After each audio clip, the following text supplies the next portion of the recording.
Bonjour, je m'appelle Anna, j'ai 32 ans et je vais vous parler de mon chemin de conversion. Voilà, ça a commencé en 2006. Pour juste, poser le décor, j'ai une maman, juive et un papa, de confession catholique, mais, athée et puis plutôt anticlérical. D'ailleurs, j'ai 17 ans et puis je pars, dans un foyer de sœurs pour, faire, ma première année de médecine. Je me retrouve avec, des jeunes filles catholiques qui deviennent, mes potes, avec qui j'ai des échanges, sur, la foi, sur, des questions d'éthique, voilà, où on n'est pas forcément d'accord et on s'échange, plein de questionnements, voilà, dans lequel on n'a pas forcément d'arguments. Mais en tout cas, on a vraiment de belles, de beaux échanges et de beaux dialogues, là-dessus et puis ça nous fait cheminer un petit peu chacune, de notre côté. Et puis moi, je repique, ma première année de médecine et puis on continue nos débats un petit peu engagés. Je passe en deuxième année, je pars du foyer et puis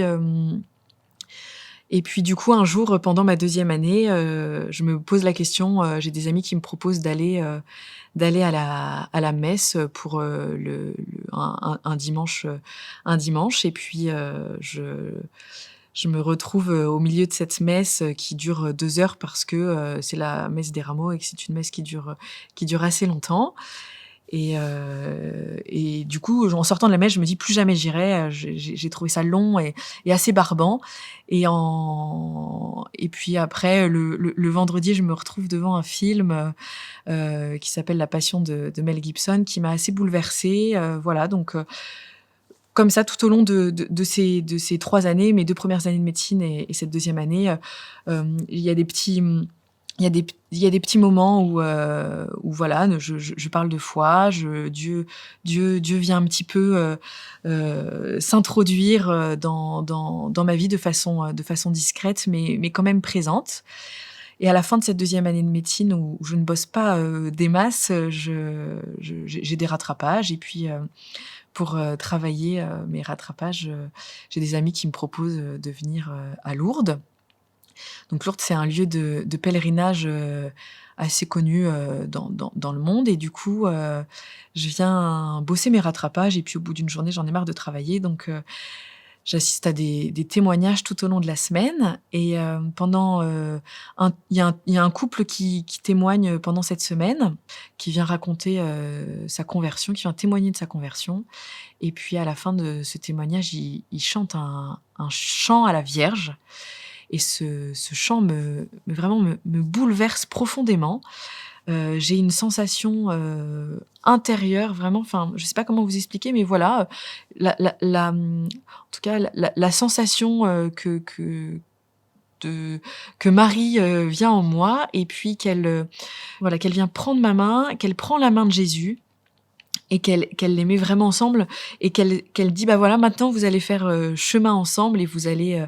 voilà, faire un petit bout de un petit bonhomme de chemin, ensemble et puis le plus longtemps possible», voilà et donc là, je me sens complètement bouleversée et déroutée et elle me présente Jésus que je ne connais pas du tout finalement. Elle me présente son fils et voilà, c'est la première fois que j'ai cette sensation intérieure et puis depuis, Jésus ne m'a jamais quittée, voilà, c'est vraiment, c'est aujourd'hui Jésus, c'est un frère, c'est un ami, c'est quelqu'un sur lequel je peux me reposer, c'est un père, c'est quelqu'un qui est H24, auprès de moi, voilà, je suis rentrée à Tours et puis j'ai découvert ce que c'était d'être catholique, de pratiquer cette foi, grâce à plein de familles, à plein d'amis. J'ai eu la chance de vivre une conversion, extraordinaire et j'ai voulu recevoir le baptême, mais j'ai voulu attendre aussi un petit peu, l'accord de mes parents. Je me sentais pas, en adéquation encore bien avec eux et du coup, je voulais vraiment qu'on soit sur le même, terrain et puis en fait, voilà, j'avais vraiment cette sensation de me renier donc j'ai demandé le baptême. Je l'ai reçu en 2014, donc 5 ans après Lourdes. Donc ça a été un vrai parcours, pour mes parents aussi, d'une certaine façon, d'une conversion, et aujourd'hui mes parents, respectent, respecte mon chemin, respecte mes choix de vie et puis, j'essaye, au maximum de rayonner de cette, foi par cette joie qui m'habite profondément, et ce qui voit aujourd'hui, c'est que je suis pleinement heureuse, que voilà, que je suis une jeune fille, pleine de joie et aujourd'hui, Dieu est là, profondément chaque jour et ça a vraiment, changé ma vie, aujourd'hui.